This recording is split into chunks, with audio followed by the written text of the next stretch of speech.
I was sitting in my kitchen at 2 a.m., staring at two pieces of paper that told the story of my life. One was divorce papers my wife had just served me. The other was a lottery ticket worth $87 million that I'd bought 20 minutes after she walked out. Sometimes the universe has a sense of humor. Sometimes it has a sense of justice. My name is Tyler Brooks, and I'm 43 years old. Last August, in the span of 24 hours, I went from being a failed husband to an $87 million lottery winner. The woman who just abandoned me for being financially unsuccessful had no idea that exactly one day after she left, I'd become richer than her new boyfriend ever dreamed of being. But let me back up and tell you how 15 years of marriage can fall apart in a single evening. I married Madison Wells in June 2008, right after I graduated law school at 28. She was 25, working as a marketing coordinator, and we thought we had it all figured out. Small wedding at Washington Park, honeymoon in Vail, and a shared dream of building something meaningful together. The first decade was actually good. We struggled, sure, but we struggled together. I started as an associate at Parker & Associates making $42,000 a year. She was pulling in $35,000 at a tech startup. We lived in a cramped one-bedroom apartment, drove my beat-up Honda Civic, and ate a lot of pasta. But we laughed about it, called ourselves temporarily poor, and made plans for when things got better. Madison used to bring me coffee during my late nights preparing cases. She'd curl up on our second-hand couch while I worked at our kitchen table, both of us believing that hard work and persistence would eventually pay off. "You're going to make partners someday," she'd say. "I can see it. You care about people in a way the other lawyers don't." For 10 years, I believed her. Hell, I believed it myself. The cracks started showing around 2018. I'd been passed over for senior associate twice, watching younger guys with better connections move ahead of me. Madison started making comments. Small ones at first. Jennifer's husband just made partner at his firm, she'd mention over dinner. They bought that house in Cherry Hills Village. 4 bedrooms, 3-car garage. Different firm, different timeline, I'd reply. My turn will come. But privately, I was starting to worry.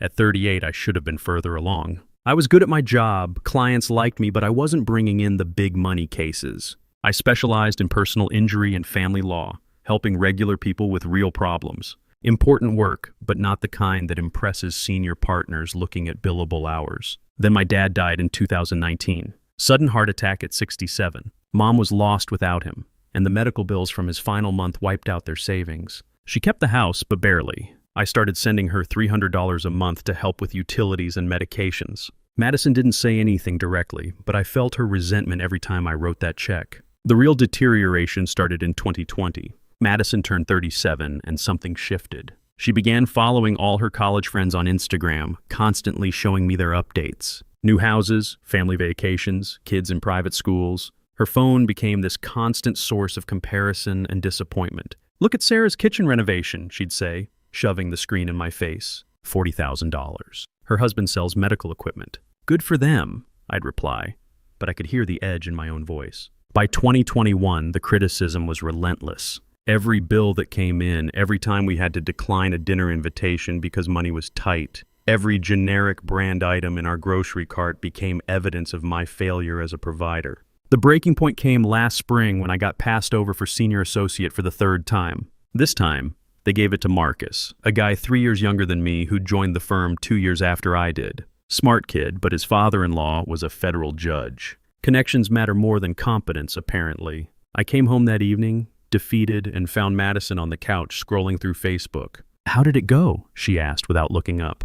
"They gave it to Marcus." She finally looked at me, and I saw something die in her eyes. Not anger, something worse. Disappointment. The kind that says she'd finally given up hope. "I see," was all she said. That night, for the first time in our 15-year marriage, she turned her back to me in bed when I tried to reach for her. It was like sleeping next to a stranger. The distance grew over the summer. She started working late more often, going out with work friends on weekends. I was working longer hours too, partly to avoid the tension at home, partly because I was desperately trying to build something that might impress the partners. In July, Mom got diagnosed with early-stage Alzheimer's. Not severe yet, but the writing was on the wall.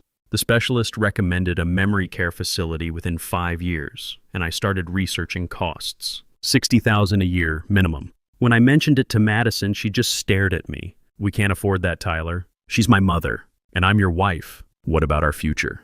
What about kids? I'm 39 years old. It was the first time either of us had mentioned children in 2 years. We'd stopped talking about it when my career stalled, some unspoken agreement that we couldn't afford a family. After I make senior associate, I started. When? She interrupted. When, Tyler? You've been saying that for 5 years. I didn't have an answer. That's when Derek Nash entered our lives. Madison mentioned meeting him at some networking event for marketing professionals in downtown Denver. He was a financial advisor at Merrill Lynch, recently divorced, early 50s. Interesting guy, she said casually one evening in late July. Really knows the market. He might have some investment advice for us. Investment advice. We had about $1,200 in savings, but Derek's name started coming up more frequently. Derek said this about the stock market. Derek recommended that restaurant. Derek thought we should look into real estate despite our financial situation. I should have paid more attention, but I was distracted by my own professional crisis and Mom's diagnosis. I was working 16-hour days,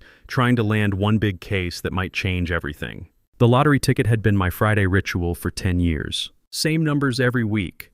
07-14-21-03-42, Powerball 18. Madison's birthday, my birthday, our wedding day, my law school graduation, the day I passed the bar exam, and our first apartment number. $52 a year that Madison always said we couldn't afford to waste. It's not an investment, she'd say whenever I bought the ticket. It's a tax on people who can't do math. But I kept playing those numbers anyway. Called it hope. Called it faith in our future together. I had no idea that future was about to end. The final month of our marriage played out like a slow-motion car crash. I could see it happening, but I was powerless to stop it. It started with the phone calls. Madison had always been social, but suddenly she was having hour-long conversations that she'd end abruptly when I walked into the room. She'd step outside to take certain calls, claiming it was work-related noise she didn't want to bother me with. Then came the changes in her appearance. New clothes that seemed expensive for our budget. Professional manicures when she used to do her own nails. A haircut at some upscale salon in Cherry Creek that cost more than our monthly grocery budget. Where's this money coming from? I asked one evening in early August, watching her put on a dress I'd never seen before. I got a small bonus, she said, not meeting my eyes. The Morrison account came through. Madison worked at TechFlow Solutions, a mid-sized marketing firm. Her salary was $52,000, and bonuses were typically a few $100s, not enough for the wardrobe upgrade I was witnessing. How much was the bonus? Does it matter? I work hard. I deserve to buy myself something nice occasionally. But it wasn't occasional. It was constant. New shoes, new purse, new perfume that smelled nothing like the drugstore brands she used to wear. The real wake-up call came on a Tuesday evening in mid-August. I was working late at the office when I realized I'd left my phone charger at home. I drove back to the apartment and found Madison's car gone, which was strange because she'd said she was staying in to catch up on laundry. I called her cell. It went straight to voicemail. An hour later, she came home looking flustered, her carefully styled hair slightly messed up. "Where were you?" I asked. "Book club ran late," she said quickly. We were discussing that new thriller everyone's reading. Book club. She'd started attending a monthly book club 3 months ago, always on Tuesday nights. I'd never seen her reading any of the books they supposedly discussed. That night, after she fell asleep, I did something I'd never done in 15 years of marriage. I checked our phone records online. Our shared Verizon account showed her call history, and one number appeared constantly over the past 6 weeks. Sometimes multiple calls per day, often lasting an hour or more. I ran the number through a reverse lookup. Derek Nash, age 52. Financial advisor at Merrill Lynch downtown. I sat in our living room at 1 a.m., staring at the evidence of my wife's emotional affair, maybe more. The calls started right after that networking event she'd mentioned. They'd been talking every day since. I should have confronted her immediately. Instead, I spent the next week watching her lie to me with increasing frequency. Book club on Tuesday became dinner with girlfriends on Thursday, became working late on Saturday. The final revelation came when I decided to drive by her supposed book club location. She'd mentioned it met at a coffee shop in LODO. I parked across the street and waited. Madison's car never showed up. But at 9:30 p.m., I saw her walking out of the Brown Palace Hotel with a tall, silver-haired man in an expensive suit. They weren't holding hands, but their body language was intimate, familiar. Derek Nash looked exactly like his LinkedIn photo. Confident, successful, the kind of man who commanded attention in a room. Everything I wasn't. They stood outside the hotel talking for 10 minutes before he kissed her cheek and helped her into his BMW. She followed him out of the parking garage in her car. I drove home and waited. She came back 2 hours later, hair disheveled, makeup smeared, with a story about book club discussing relationship dynamics in modern literature. Sounds fascinating, I said from the kitchen table, where I'd been sitting with a beer and a growing sense of my own stupidity. You should read the book, she said, heading straight for the bathroom. It might give you some perspective on what women really want. What women really want. Apparently, it wasn't a 43-year-old associate attorney still struggling to make senior associate at a mid-tier law firm. The next morning, I called in sick to work and did some research on Derek Nash. His firm's website showed he managed portfolios for high-net-worth individuals. His personal LinkedIn mentioned a recent divorce, 2 adult children, a house in Cherry Hills Village, and a passion for golf and wine collecting. This wasn't some random guy Madison had met. This was a carefully chosen upgrade. I found myself wondering when exactly she'd made the decision to leave me. Was it after my 3rd rejection for senior associate? When Mom got diagnosed with Alzheimer's? Or had it been building for years and Derek was just the exit strategy she'd been waiting for? That evening, I tried one last time to save our marriage. Madison, we need to talk, I said when she came home from another late night at the office. I'm tired, Tyler. Can it wait? No, it can't. I know about Derek. She froze in the doorway, her purse still hanging from her shoulder. For a moment, her mask slipped, and I saw something that might have been guilt. I don't know what you're talking about. I saw you with him at the Brown Palace last Tuesday. Your book club story doesn't add up. She set down her purse slowly, like she was buying time to construct her defense. Derek is a friend, a professional contact. He's been giving me advice about our financial situation. Our financial situation? What advice could he possibly give us? We don't have any assets to manage. That's exactly the problem, she said, and suddenly the mask was completely off. We don't have anything, Tyler. I'm 40 years old, and we don't have anything to show for 15 years of marriage. We have each other. She looked at me like I'd said something pathetic. Maybe I had, do we? When was the last time we talked about the future? When was the last time you had a plan that didn't involve hoping someone at your firm would finally notice your hard work? I'm building something. You're 43 years old. You're not building anything. You're treading water while everyone else swims past you. The words hit like physical blows, partly because they were cruel, but mostly because they contained enough truth to hurt. So what are you saying? I'm saying I can't do this anymore. I can't pretend that everything's going to work out if we just wait a little longer. I can't waste any more years hoping you'll become the man I thought I married. We stood there in our small living room, surrounded by 15 years of shared memories and compromise, and I realized she'd already left me emotionally. Derek wasn't the cause of our marriage's end. He was just the catalyst that forced her to admit what she'd been feeling for years. I want a divorce, she said quietly. The words hung in the air between us like smoke from a fire that had been burning for longer than either of us wanted to admit. 3 days later, on a Thursday morning that felt like any other morning until it became the worst morning of my life, Madison handed me a manila envelope while I was drinking coffee from a chipped mug we'd had since our first apartment. What's this? I asked, though the weight of the envelope and the look on her face told me everything I needed to know.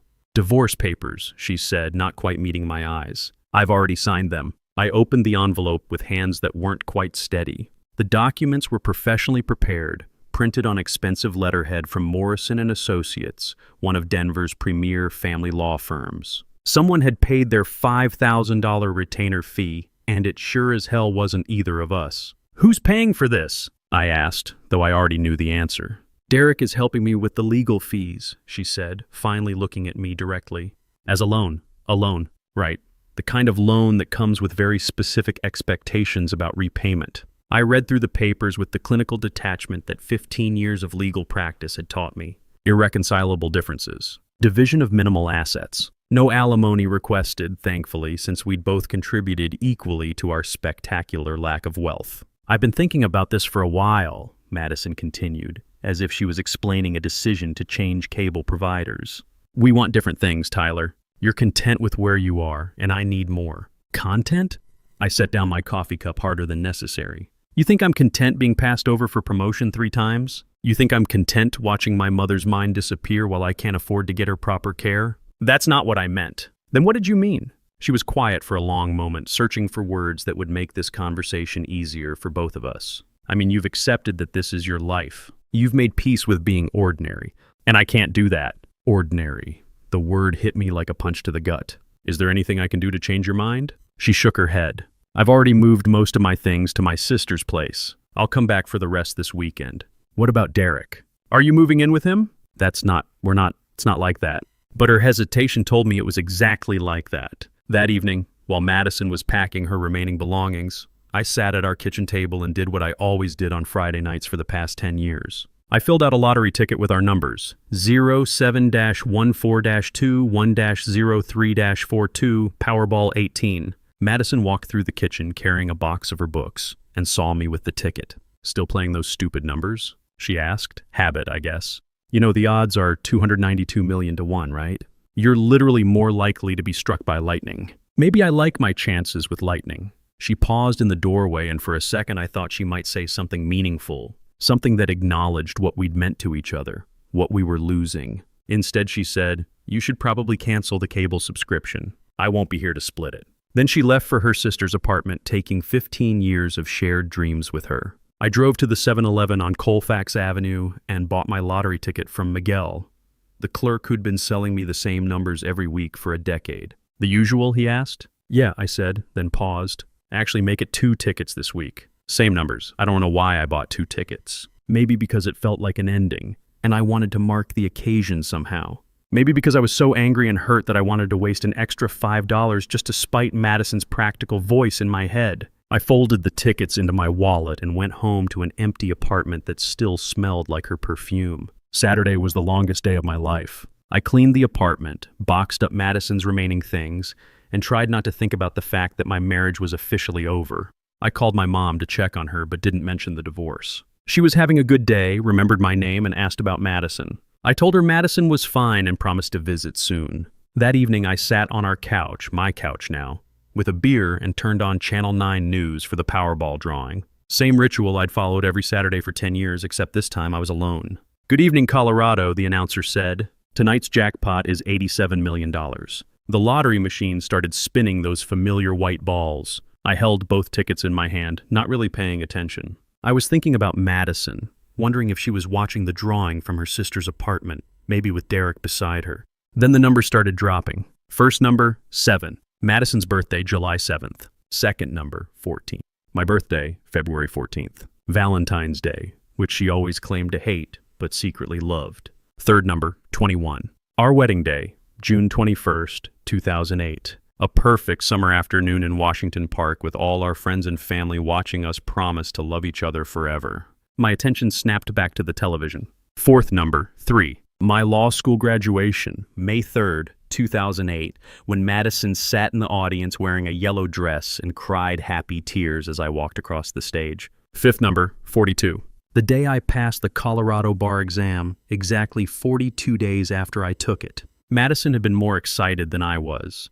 Insisted we celebrate at an expensive restaurant we couldn't afford. My hands started shaking. The beer slipped from my fingers and hit the carpet. "And your Powerball number, 18. Our first apartment number, 18C at Riverside Commons, where we'd spent 3 years eating ramen noodles and planning our future." I stared at the television screen, then at my tickets, then back at the screen. The numbers matched perfectly. Every single one. Both tickets were winners. I had just won $87 million. I sat there in complete silence for what felt like hours. The news had moved on to weather and sports while I held 2 pieces of paper worth more money than I could properly comprehend. $87 million.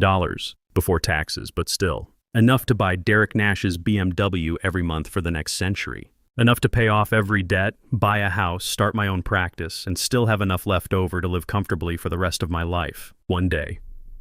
I had won this money exactly 1 day after Madison left me for being financially unsuccessful. The irony was so perfect it felt like a cosmic joke. Or maybe cosmic justice. My phone buzzed on the kitchen counter. A text message from Madison. I left my grandmother's ring in the jewelry box on the dresser. "Can I come get it tomorrow?" I looked at the lottery tickets again, then at her message. She wanted her grandmother's ring, a simple gold band worth maybe $500 at most. I typed back, "Sure. I'll be here all day." What I didn't tell her was that by tomorrow I'd be worth $87 million, and she'd given up any legal claim to a single penny of it. The divorce papers were already signed. The marriage was already over. Her timing couldn't have been more perfect. Sunday morning, I woke up and immediately checked my wallet to make sure the tickets were still there. They were real. The numbers were real. The $87 million was real. My first call was to the Colorado Lottery office. They were closed until Monday, but their automated message confirmed Saturday's winning numbers. I was officially the sole winner of the largest jackpot in Colorado history that year. I spent the morning researching what comes next. Tax implications, legal requirements, media attention. As a lawyer, I understood the importance of handling this correctly. The lump sum payout would be about $52 million after federal and state taxes. Still more money than I'd ever dreamed of having. At 2 p.m., Madison knocked on the door. I'd been expecting her, but I still felt my heart race when I heard her key in the lock. "Hi," she said awkwardly when she saw me. She looked different. Her hair was professionally styled, and she was wearing a dress I'd never seen before. Expensive. Derek's influence was already showing. "The ring's on the kitchen counter," I said, stepping aside to let her in. She walked past me, and I caught the scent of new perfume. Something that probably cost more than our old monthly grocery budget. "How are you doing?" she asked, picking up the small velvet box containing her grandmother's ring.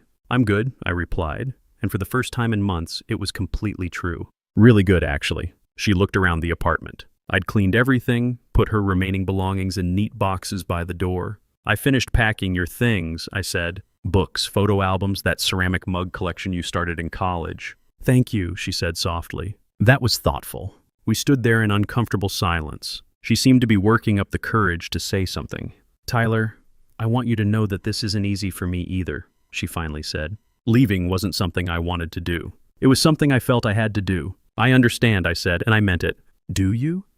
"Because I worry that you think I'm some kind of gold digger who—" "Madison," I interrupted gently.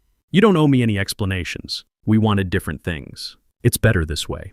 She looked surprised by my composure. I think she'd expected anger, maybe some dramatic confrontation. "Are you going to be okay?" she asked, financially, I mean. "This apartment is expensive for one person." The irony was so perfect I almost laughed. "I'll be fine," I said. "Actually, I'll be better than fine."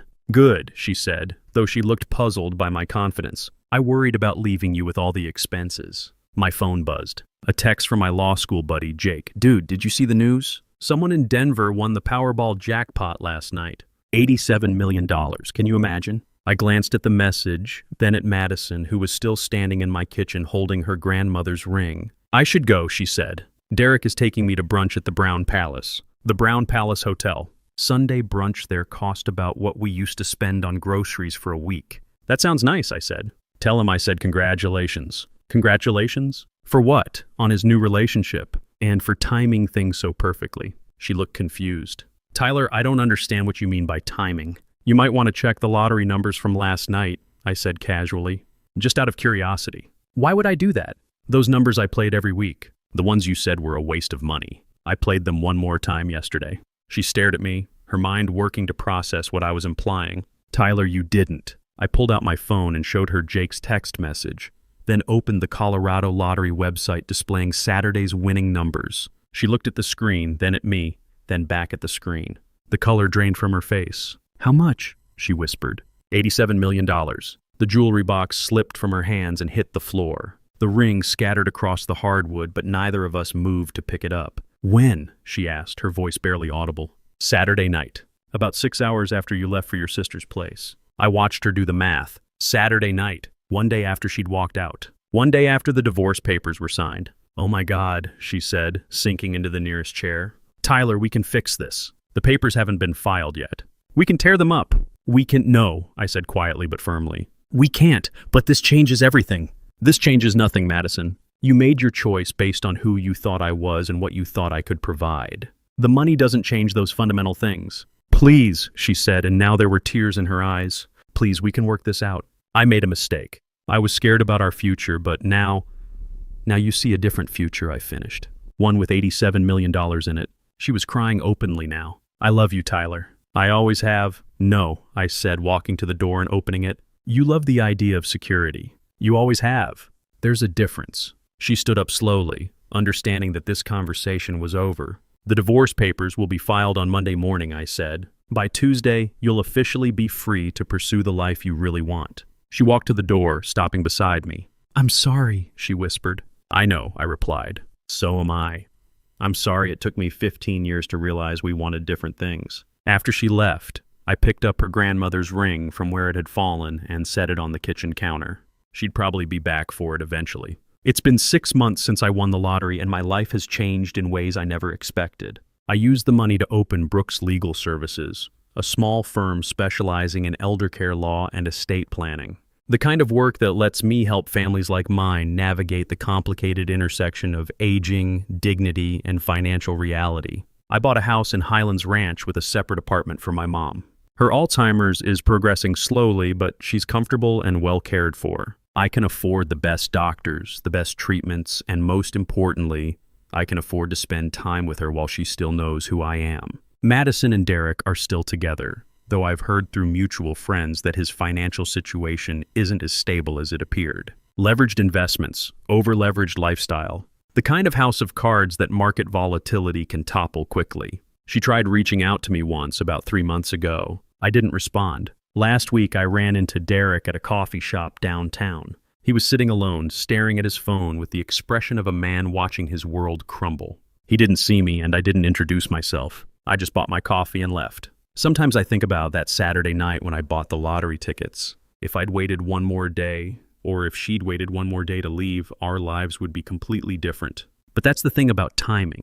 You can't control it, and you can't change it. You can only choose how to respond to it. I chose to build the life I'd always wanted, just with better funding than I'd originally planned. Madison got exactly what she asked for: freedom from a marriage she saw as limiting her potential. She just didn't get the upgrade she'd counted on. As for me, I learned that sometimes the best revenge isn't something you plan or execute. Sometimes it's just living well while the people who underestimated you realize what they gave up. The universe does have a sense of humor, and occasionally it has a sense of justice too.